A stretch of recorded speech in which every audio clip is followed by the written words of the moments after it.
ഇന്നത്തെ വചനചിന്ത, മാനുഷികമായ പ്രതീക്ഷകൾ അവസാനിക്കുന്നിടത്ത് ദൈവിക കരുതൽ ഉയർന്നു വരും.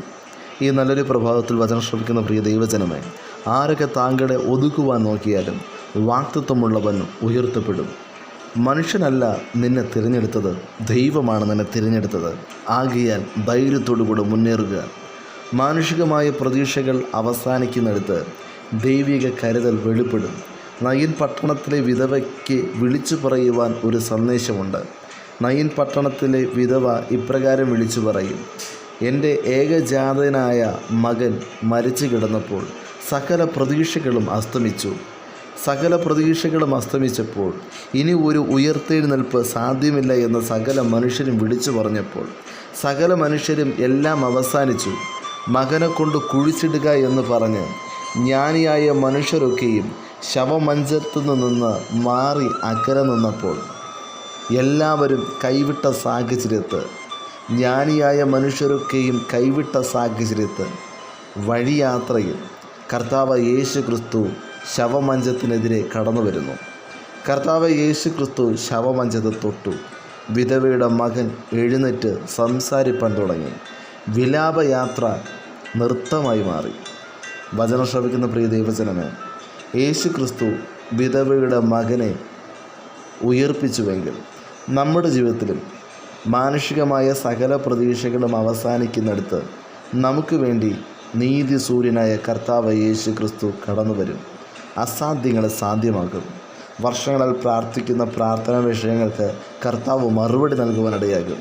സകല പ്രതീക്ഷകളും അസ്തമിക്കുന്ന സമയം സഖരിയാവ് പതിവ് പോലെ ദേവാലയത്തിൽ ധൂപം വീശിക്കൊണ്ടിരിക്കുമ്പോൾ ഒരു സ്വരം കേട്ടു: സഖരിയാവേ, നിൻ്റെ പ്രാർത്ഥനയ്ക്ക്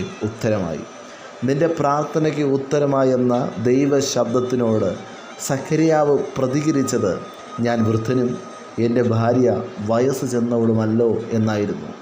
എന്നാൽ കേട്ട വാഗ്ദത്തത്തിന് സാഹചര്യം ഒട്ടും അനുകൂലമല്ലാഞ്ഞിട്ടും ദൈവം പറഞ്ഞതുപോലെ പ്രാർത്ഥനയ്ക്ക് ഉത്തരമായ യോഹന്നാനെ ദൈവം സഖരിയാവിന് നൽകിയെങ്കിൽ മാനുഷികമായ പ്രതീക്ഷകൾ അവസാനിച്ചാലും, എത്ര കാലതാമസം വന്നാലും, എത്ര വൈകിയാലും പ്രാർത്ഥനയ്ക്ക് ഉത്തരം ദൈവം തക്ക സമയത്ത് നൽകുവാനിടയാകും.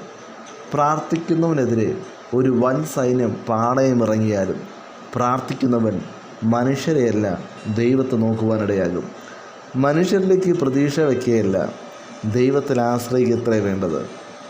ദൈവത്തിൽ ആശ്രയിച്ചാൽ എത്ര സൈന്യം മുന്നോട്ട് വന്നാലും നാം ഭയപ്പെടില്ല. ധൈര്യത്തോടുകൂടെ സൈന്യത്തിൻ്റെ നേരെ പാഞ്ഞു ചെല്ലുവാൻ ദൈവം കൃപ നൽകുവാനിടയാകും. അതിനാലാണ് ഭക്തനായ ദാവീദ് വിളിച്ചു പറഞ്ഞത്: നിന്നാൽ ഞാൻ പടക്കൂട്ടത്തിൻ്റെ നേരെ പാഞ്ഞു ചെല്ലും, എൻ്റെ ദൈവത്താൽ ഞാൻ ഈ മതിൽ ചാടിക്കടക്കുമെന്ന്.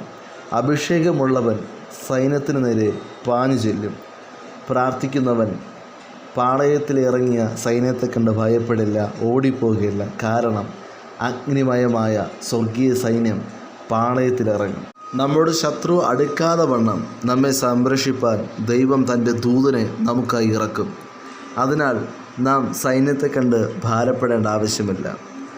പ്രാർത്ഥിക്കുന്ന ഒരുവനെ തകർക്കുവാൻ ഈ ലോകത്തൊരു ശക്തിക്കും സാധ്യമല്ല. പ്രാർത്ഥന ശത്രുവിൻ്റെ പദ്ധതികളെ തകർക്കുന്ന ആയുധമാകുന്നു.